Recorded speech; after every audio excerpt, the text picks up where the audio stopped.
So close. Hey, folks, we are live. Thank you for turning into the Band Podcast. I am your host, Mike Variant 616, and we are here today to talk about the finale of Loki on Disney Plus. Yeah. With us is Jacob Blackman, frequent co-host. Hey, Jacob. Hello, great to be here. Michelson, new frequent co-host. How you doing, sir? Hello, doing great. And last but not least, Jason Tondro of Paizo fame. How you doing, Jason? I'm well, thank you. We're actually having our summer party tonight. It's the first time anyone in Paizo has actually been in the same room with each other for like a year and a half. So, yeah, Oh, cool. it's gonna be a little weird. Yeah, it's odd socializing with people. It really is. Yeah. All right. Before we go any further, sincere apologies. I'm contractually obligated to play our Do it. audio visual intro. Do it. All right. I see you throwing the horns there. All right. Yeah. So let me start off with Jacob because he wasn't here for the last couple weeks. Good. Jacob, you're saying not Kang. Explain yourself, sir. Well, it wasn't Kang. People keep saying, and then Kang shows up. He's like, no, that wasn't Kang. Yeah. You learn your Marvel lore, you noob. Sure No, was purple, wasn't it? I am the first to say I was wrong. Go ahead. Because I think when we were discussing episode 2 or 4, and we were talking about it can't be the timekeepers. They're the fake people, and they in fact turned out to be the fake people. So who is really behind the TVA? And I said, well, it can't be anyone like Kang or Mortis. They're not planning on bringing Kang in until the Ant-Man movie. And it was freaking Immortus. Yeah. I mean, the weirdest version of Immortus ever, but Immortus nonetheless. But it was Immortus nonetheless. Yeah, when Miss Minutes shows up as they enter the fortress and says he won't be happy by seeing you, I was like, he? Okay, is it going to be a Loki variant? And what's going on here? And then the elevator doors open and you see the actor. And they made a huge, big deal about this actor who's good. We're getting him to play Kang. It's like, great, thanks for ruining all that. It would have been a nice surprise to have him show up. But when I saw him face, it was like, oh my god, it's freaking Immortus. Yeah, he's got the purple cape, and he has the gold symbol at the neck piece, mm-hmm. and the green pants. Yeah, and I mean. So it's a version of Immortus. It is as I noted, it is the weirdest version of Immortus ever seen, but it is a version of Immortus nonetheless. Mm-hmm. So yeah, I was wrong. I'm happy to be wrong because for those unfamiliar with the character, Kang for the longest time, and we mean the longest time because he's been around since the 1960s. Yeah, he's one of the OG. Avengers number 8 is his first. He for the longest time was the joke of Marvel big bads because he's supposed to be this big bad because he's the ruler of various time periods. He has conquered entire timelines, but he can't seem to win over the Avengers. Yeah. So for the longest time, he's just considered the joke. And then you get this wonderful short series by Kurt Busiek called Avengers Forever. Yeah. And this comes out in the late 90s. The Keiko art, it's so beautiful. 30 years after Kang is introduced. Yeah. And it's this massive story that involves Kang, various different Avengers from various different periods in their history, and Immortus. And this is where the Timekeepers were created as well. And it made Kang cool. He was an amazing villain and has been an amazing villain since he's shown up after that series. Very soon, just a couple of years after that, Kang shows up in a Busiek's main Avengers run and conquers the Kang entire Earth, including blowing up Washington D.C. and killing millions. He was a serious badass. He conquers the entire world, and the Avengers surrender to him. famously, it's so weird too because there was this gimmick that Marvel did where for 1 month none of their comics had any dialogue. All of the comics that no word balloons in the entire comic, and that comic hits the same month that Kang conquers the Earth. And so the entire issue with like the president signing over the surrender document and everything is all done completely all in pictures with no dialogue. It is the weirdest artifact of Avengers. It's so weird, but it's a great story. It's good. Yeah. And if you've seen some of the other stuff that involves Kang, like he showed up in the short-lived Avengers Earth's Mightiest Heroes cartoon. He's got that sword-shaped battle station called Damocles Base. Yeah, the Kang War is where that comes from, and it was just his spaceship is shaped like a sword. Oh, that's cool. And then you get Iron Lad, which is like Kid Kang in Young Avengers, and he's had a renaissance. And you're absolutely right; it all kind of goes back to Avengers Forever, kind of kicked that all off. So I was happy to see. I was happy to see that I was wrong because it means that Marvel is still able to pull one over on me every so often, and I was happy to be wrong because they did a pretty good job with this representation of Immortus. You immediately understood why he was doing what he was doing because he's trying to prevent this guy and all the variations of this guy because there is a council of Kangs from being the asshole that Kang is. Yeah. So I was happy. I'm looking forward to it, and I think it's very amusing the fact that we have all these time variations at the very end of this show, and the next thing we're stepping into, what if? Yeah. One thing I liked about King the Conqueror and Earth's Mightiest Heroes was they kind of gave him the treatment that Batman Animated gave to Mr. Freeze. They kind of made him a noble / sympathetic villain. Yes.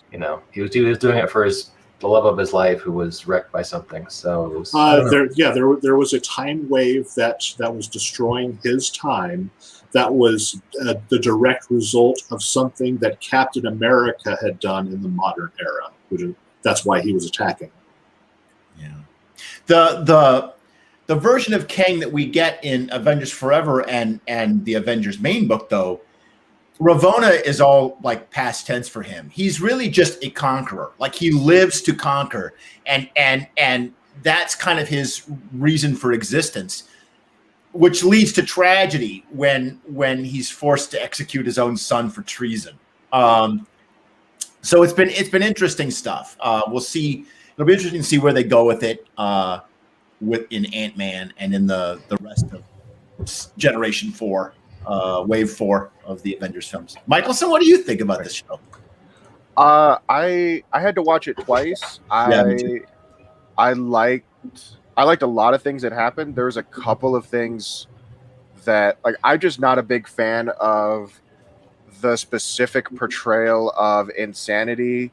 That is very sort of like a giggly and walking around, stomping on things. I wasn't a fan of it in 12 Monkeys, which really sort of seemed to bring a lot of attention to that sort of thing. And then throughout the 90s, you get a lot of that, early 2000s. And I've spent a lot of time around disabilities and things like that, and so it just, for me, that specific portrayal of that just doesn't feel grounded. You're talking about He Who Remains himself, right? He Who Remains. But I understand the choices that they're making, and I like that they took from what for me would have been a risk, right? He's very excited and all of these things, and he played for a lot of people. So I might just be in the minority of I just don't, that just doesn't work for me, and not everything has to work for me, right? That's fine. Yeah, that's cool. But I liked the question that he poses, the challenge, the conflict that he poses, right? The gambit. A question I have is how did you guys feel, especially since, right, like, right, like, how'd you guys feel about Sylvie saying that everything he's doing is like he's treating this like a game? Yeah. Because for me, I had a hard time, like, by what definition of game is are we using here? Because it doesn't feel like a game in the sense that I'm sort of used to, or that I've experienced any of those definitions. But I also don't have a profession in games. There was a line from the screenwriter about the character who describes He Who Remains as a sort of high-functioning sociopath. Okay. And I think that that's kind of what Sylvie is talking about when she says you're treating this like a game, in the sense that you are treating real people like pawns that you have to manipulate. So you will destroy an entire timeline and kill everybody in it and not care, because to you, they're not people. They're just variants. I think that's what they were getting at. Okay. But I don't really know. I'm just speculating. Yeah. Because he definitely came across as like calculating, right? Like he definitely, like, he made choices, and he doesn't seem like he's trivializing that he has made a terrible, and terrible meaning like great and powerful and terrifying choice, right? To end like uncountable magnitudes of billions of lives. Yeah. In order to create a timeline in which those billions of lives don't exist, right? And so they cannot exist to suffer, right?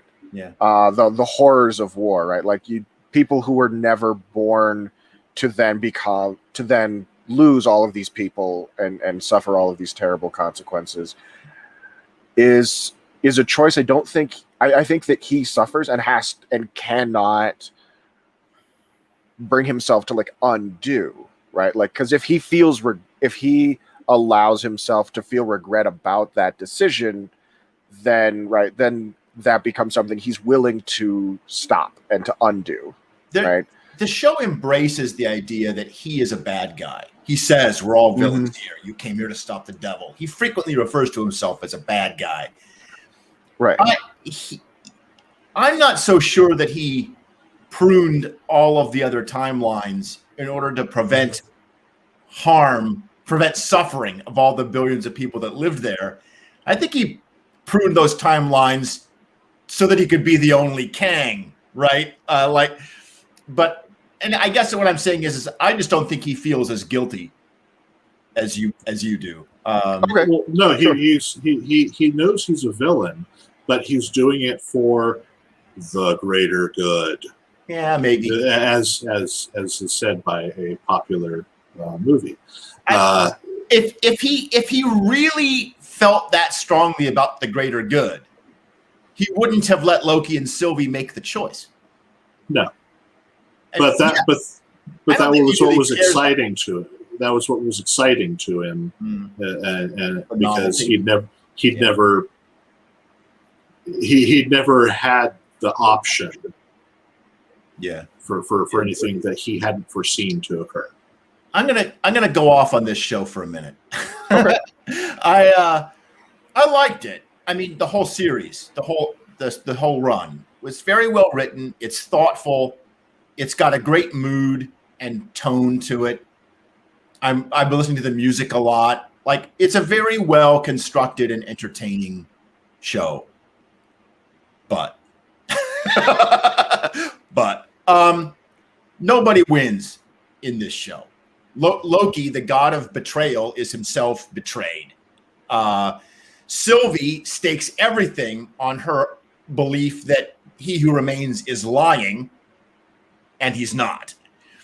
Renslayer gets away. God knows what she's up to. Even Loki and Mobius's friendship is erased from existence by the end of this episode. Everybody loses. There are 0 winners in this show. Okay, folks, we're in a pandemic. The world's on fire. 1/5 of Americans think that a narcissistic loser is the rightful president.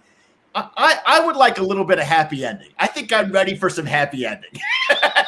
I watched this show, and it was great, but it was kind of depressing, and a little bleak for me. Well, you go ahead. No, please, Jacob, go ahead. You mentioned Renslayer. Who knows what she's going to do? She's going to go off and marry Kang. Well, Ravonna Renslayer is Kang's wife. Of course. Yeah, you're right. I can't believe I didn't put that together. Yes, you're absolutely right. Well, we knew that she was going off to do something because she says she says only the person in charge has free will. And then she says she's going in search of free will. Well, A equals B and B equals C, so therefore she must be going to find the guy in charge. Does Jacob get some kind of special no prize for stumping Dr. Comics? Because I've never seen that happen on this show before. Especially when I said last week that this has got to be an origin story for Renslayer, and I can't believe I've heard her name this entire show, and I never put it together that she was Ravonna from the Kang storyline. Yeah, it's a deep cut. Well, I mean, it was right there in front of our faces. The alligator Loki was a deep cut. Ravonna Renslayer was right there on the surface. So it was a good show, but I was. I'll tell you, Jacob. You said that you were wrong. I'll tell you how I was misled by the show in assuming it was a one and done show, like both of the other ones that we had seen. All of my assumptions about how the show were going to end. How often did I say, well, they can't possibly introduce a new character in the last episode. That would be stupid. Well, it is stupid if you're only 6 episodes, but when it's a continuing series and it's going to have a season 2, then of course you introduce Locutus of Borg in the last episode. I mean, that's what you do, right? So if I had thought for a minute that this was going to be a second season that was going to get renewed and we were going to see that stamp, Loki will return in season 2, well, then, yeah. So this show successfully tricked me in that sense. Well, they also didn't announce that there was going to be a season 2 until the day the new episode went live. Yeah. So yeah, this press release is dated July 15th. So, and I think there's one reason why this show gets a second season, and only one, and that's because Tom Hiddleston is executive producer. Like, he loves this character, he loves playing it, and he is the money, right? Loki makes a lot of money for the Marvel. He really does. But so does Captain America, and Wanda and Vision were big hits, right? I loved, by the way. Did you guys watch this with subtitles on? I always watch it once without and once with. Yeah, I watched it with. I loved how in the time montage at the very beginning, we were hearing all these famous quotes that we got. Amongst all the list of famous quotes, we got, "What is grief if not love persevering?" Right? We got, that shows you that the makers of that were quick enough on their feet to realize how big that particular line had become in terms of memes on Twitter and social media, and they were smart enough to work it into that list of quotes, which I thought was nice. Hey, so do you guys think this is kind of setting up the next phase of Marvel movies?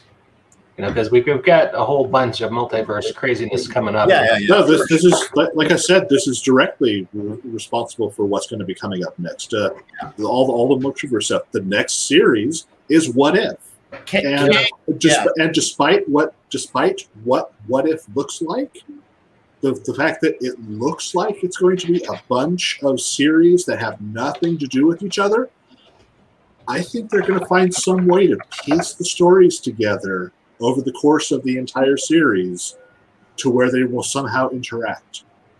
Well, and I mean, we know that Kang is the crossover villain for the next wave of Marvel films. He's filling Thanos' shoes.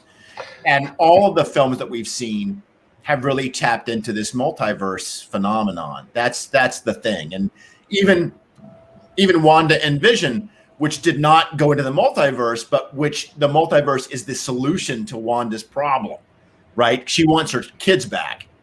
Well, the only way to get your kids back is to go out into the multiverse and find them, right? So everything is, I mean, in a way, the real question is there anything that we've heard about coming up in Marvel that doesn't involve the multiverse in some way? Well, we haven't Panther. seen anything from the Shang-Chi or Eternals that that has indicated multiversal stuff. That's but true. Consider, we'll see.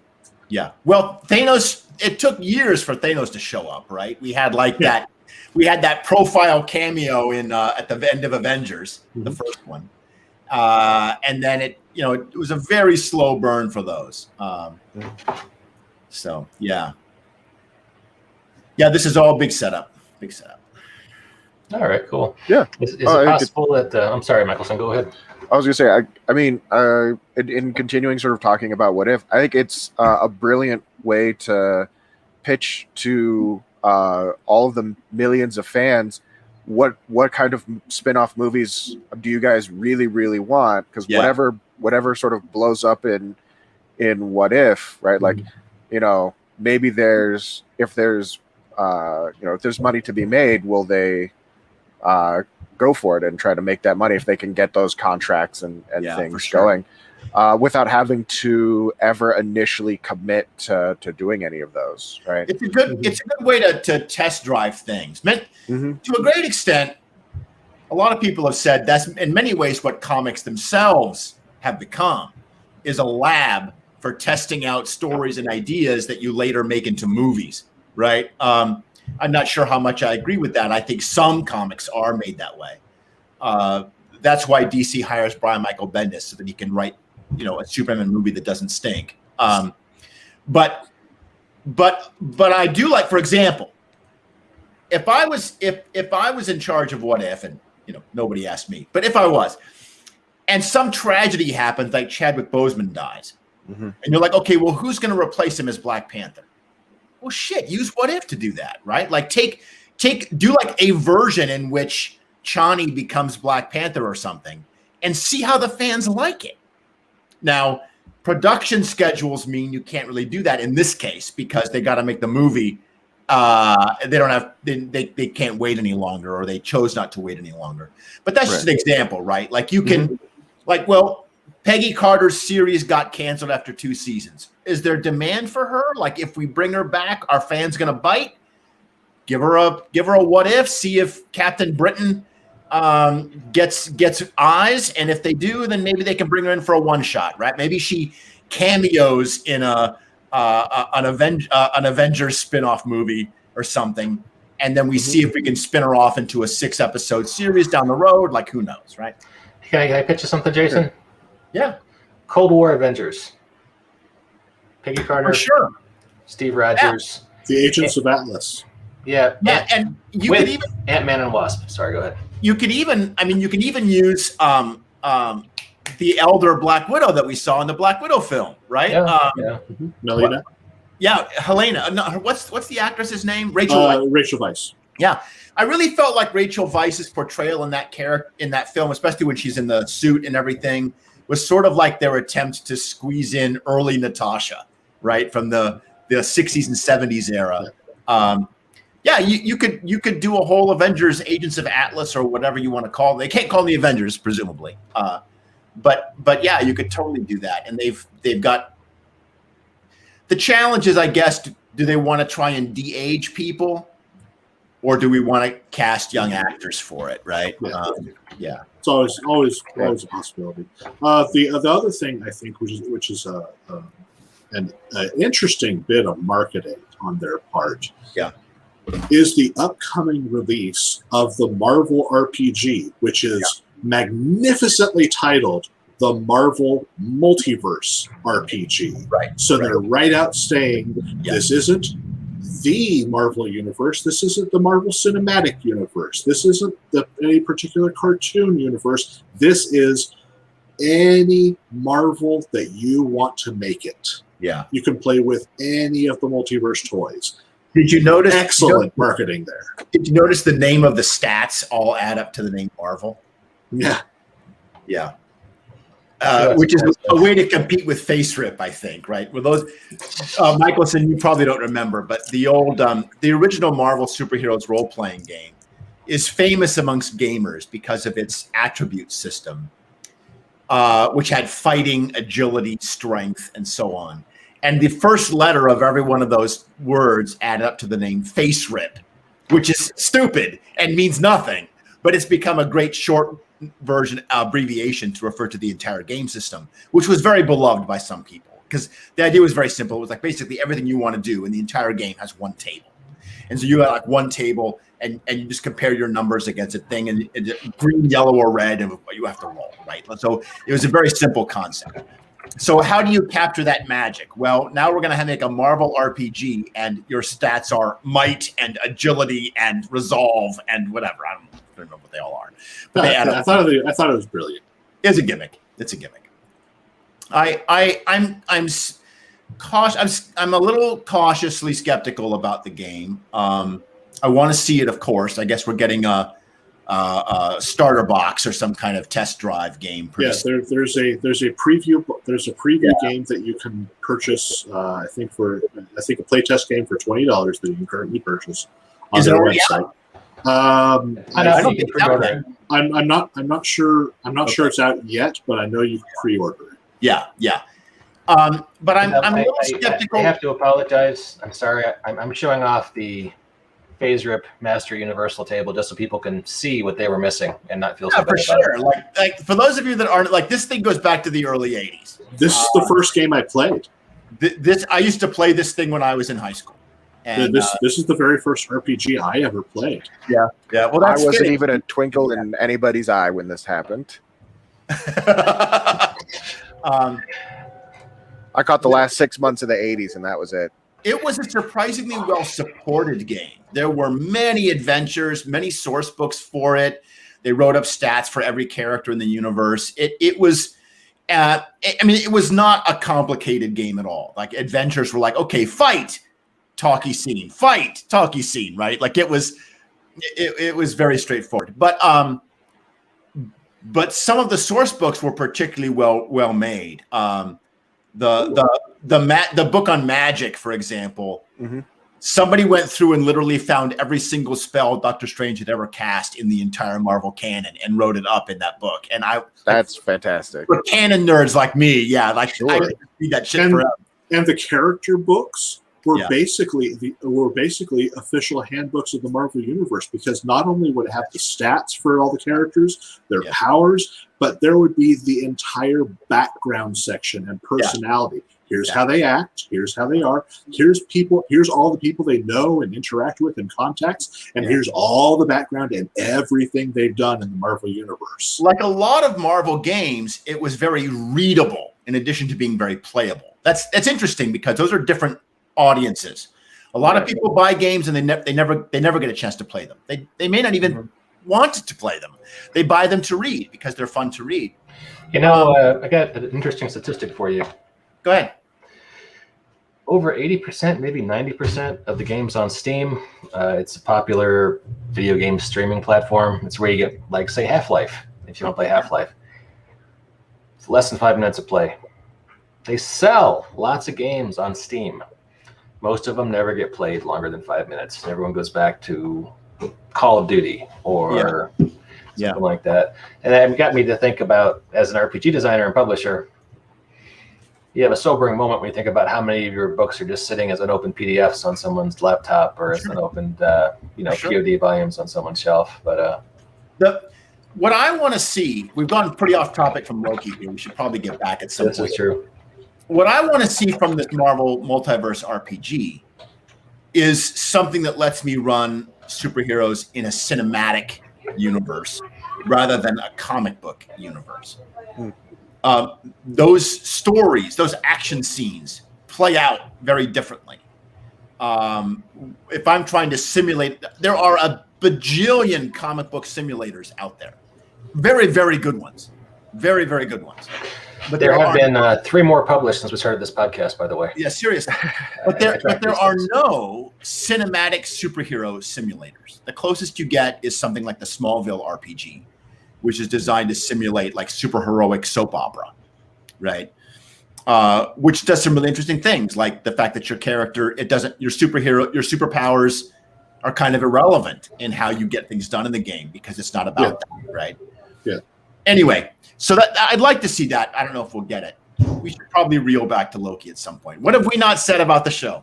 Well, the TVA has been utterly altered from the ground up. It has, right? It looks like some version of He Who Remains is now thought to be in charge because they've got a big statue of him. And Mobius says, what does he want us? What does he expect us to do? Just let them branch, implying that they know that there's a boss now. Yeah. Well, and one of the things that I wonder is if that's not just an alternate TVA, right? Like there's the TVA that we've spent basically 6 episodes with, and then there's this other TVA that Sylvie pushes Loki through a portal. He lands in because the timeline's already branching at that point, right? I hope to God that there are not multiple TVAs. I do not need that kind of nonsense. That'd be crazy. But it would potentially preserve the friendship between Mobius and Loki. Yeah. Maybe, yeah. And not just undo that all of that those wonderful scenes. That wonderful growth that they have. The only good part about Marvel has this weird obsession with this because they did the exact same thing with Gamora and Star-Lord. You remember? Where like they killed Star-Lord and they brought her back, and now she doesn't remember him, and so they get to do the whole romance over again in a different way. Right. Right. Where he has a better understanding of her than she does of him. Yeah. Which creates a weird power dynamic. I don't know how they'll. And now the only good thing to come out of the Loki Mobius friendship being disintegrated is we get to see them become friends all over again, which, because it's Owen Wilson and Hiddleston, will be hilarious and great, but still, right? Right. More than likely, that'll be something they will cover between seasons. We'll see. I don't know. They wouldn't have introduced this if they wouldn't have given Mobius complete amnesia regarding Loki if they were going to cover it between seasons. I mean, why even do that? Because he thinks that Loki is a analyst. Yeah, it's weird. It's weird that he doesn't even recognize him as a Loki. Right.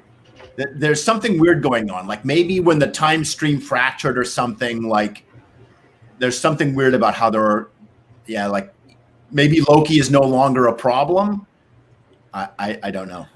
Yeah. Well, we'll get to find out in about a year, right? Yeah. I'm guessing there's probably no Owen Wilson in the movies. We probably won't see his character again until Loki season 2, which is in about a year, maybe a little bit over. Yeah. Disney Plus being Disney Plus. So, have we pruned this timeline? Have we talked about this show all we can? Well, how did you guys feel about the show as a whole? Right, we've gotten to the finale. Yeah.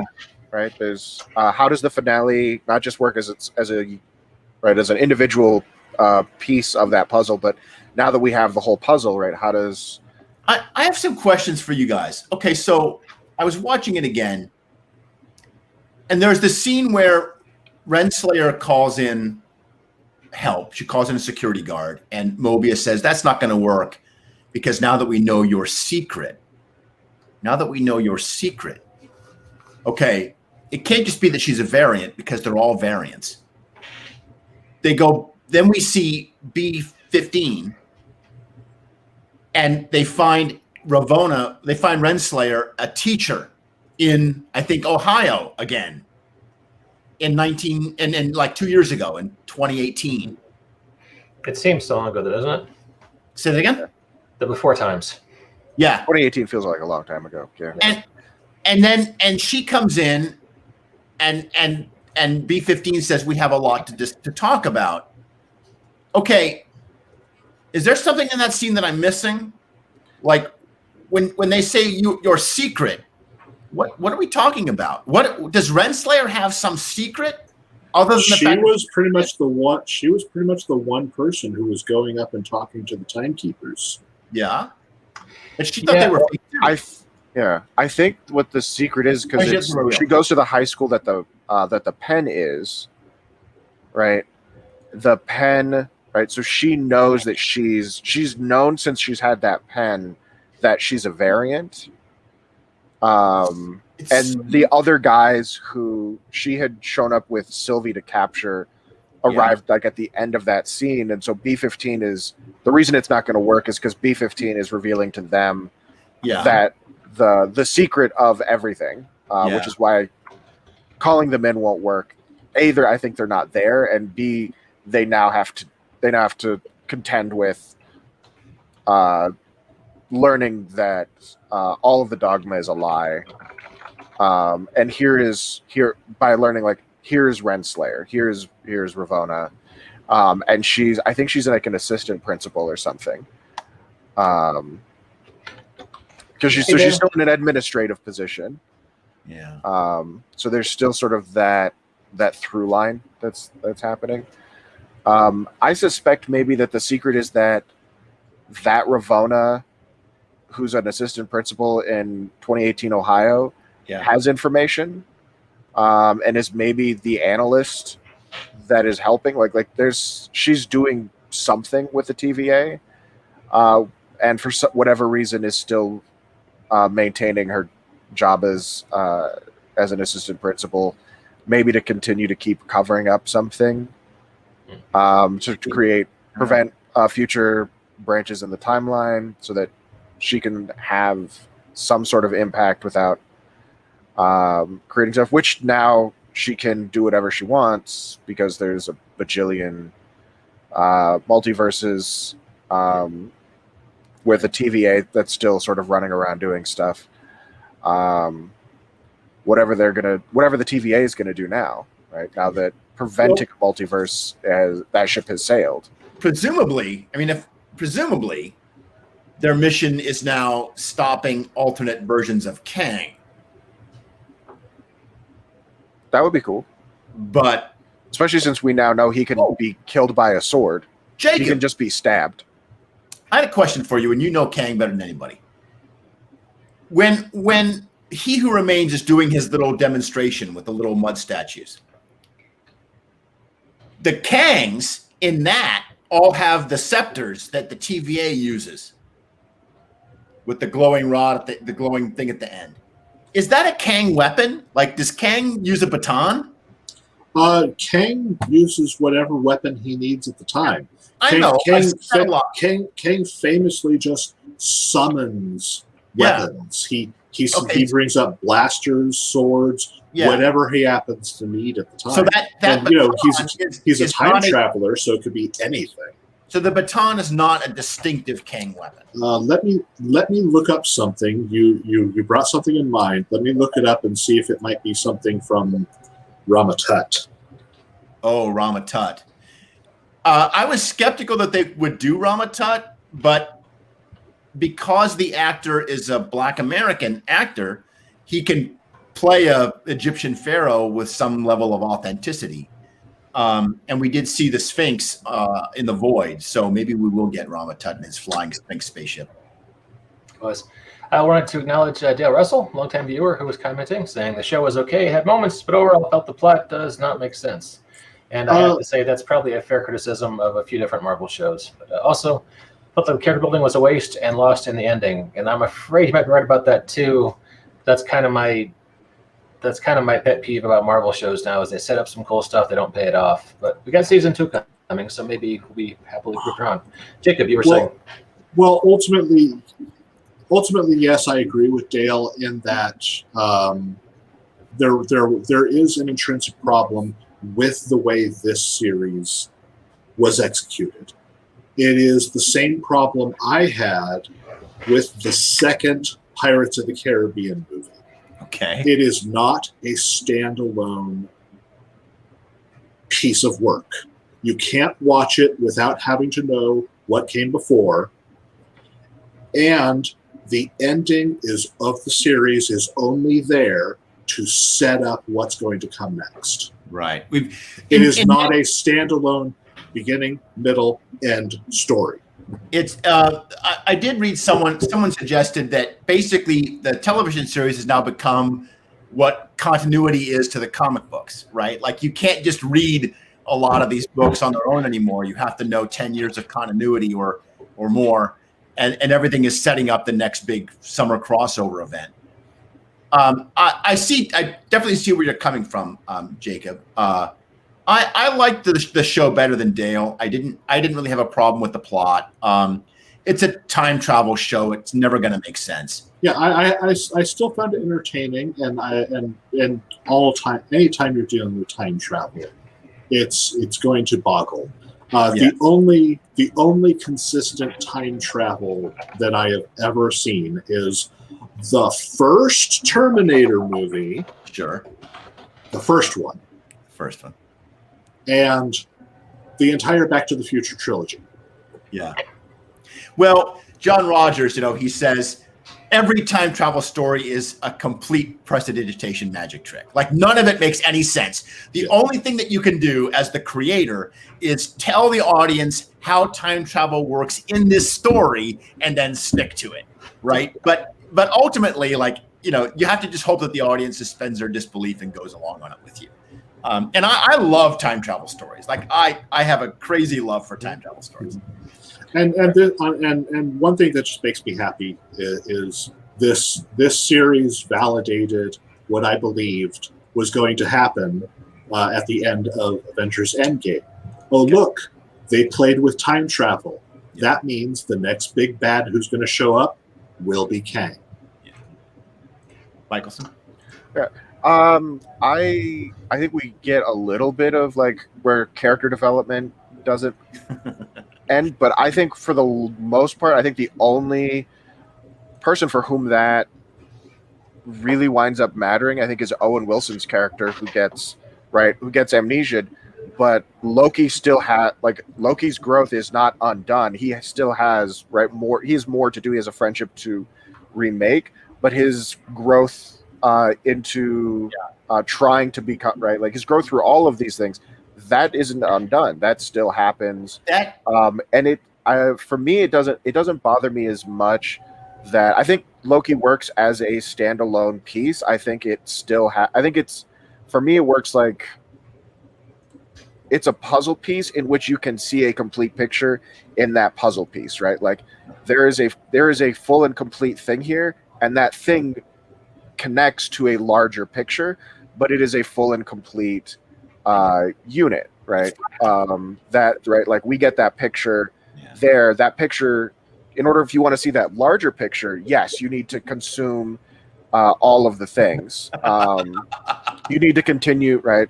Yeah. There's a Star Wars book. I have like a 15-page review about that because it's written by a native author, which I think is very exciting. But one of my big complaints about that is it is a love letter to people who have spent a lot of money on Star Wars stuff. Yeah. And as somebody who has not spent who has watched the movies, I was apparently I have to go buy a specific comic book to know what this city looks like. I'm not a big fan of having this book with DLC in it. Yeah. I don't. Right. Yeah. And for if you have spent that money, you get to then purchase from Disney a love letter that they have written to you for spending all of that money. Right. And I think that there's at a certain point, the Marvel Cinematic Universe with its television and with its movies, at a certain point, you just kind of have to buy into you're going to have if you want to get this experience, there's a lot of media to watch. You can't have. I don't think you can really have a Stonehenge, right? Where all of these blocks stand on their own, and then you can look back and see, right? You still have to have the cross blocks, right? Yeah. That sit across from each other, right? Even building a house, you have to have these. There's interconnectedness. I love the metaphor. I understand. Thank you. I think it's an absolutely valid complaint to not enjoy that.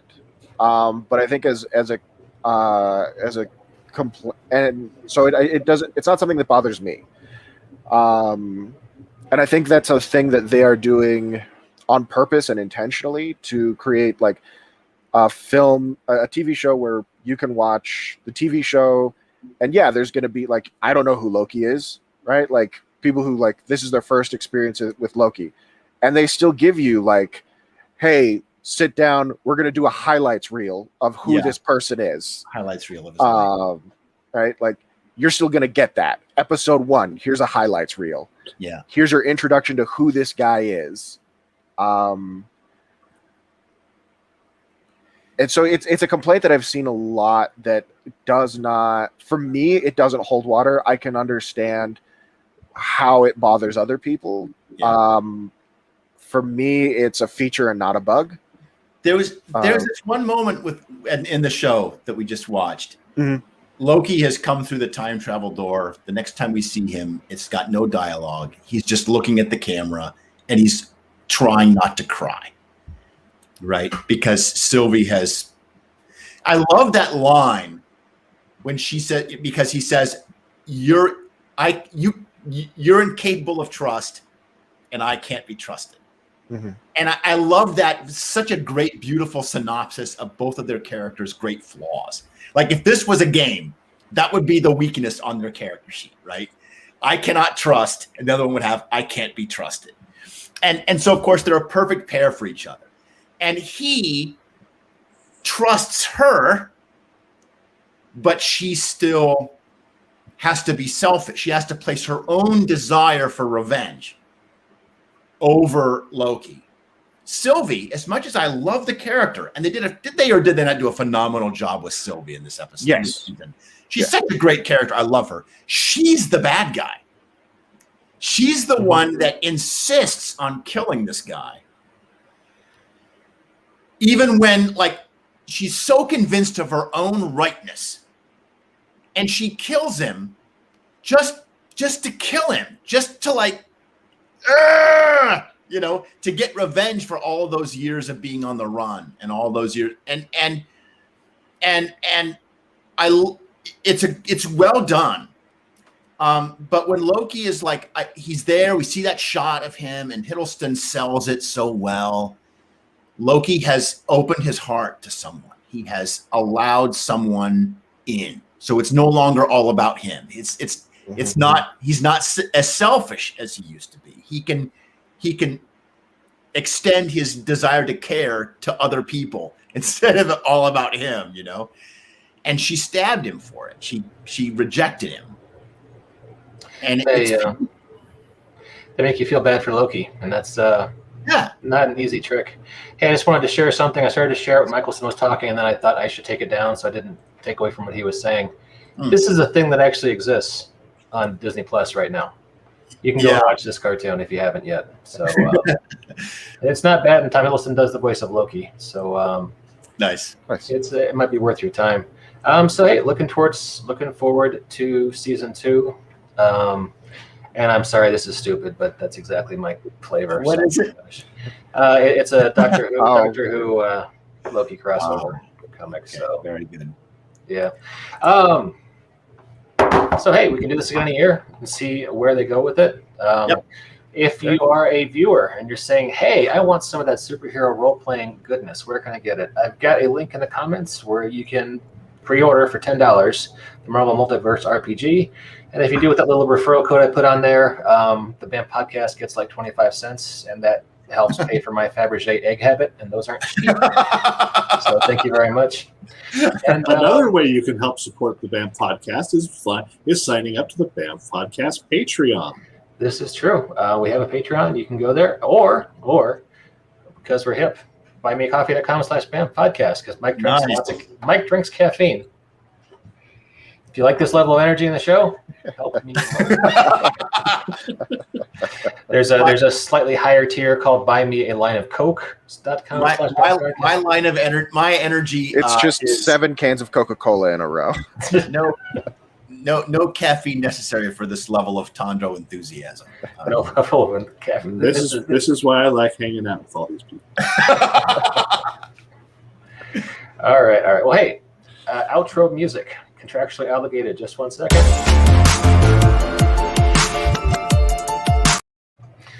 That's I like that little butter every time. So thanks to our viewers and listeners. Appreciate Dale chiming in. Always good to hear from you, sir. And we will catch you all next time on the BAM podcast. Take care.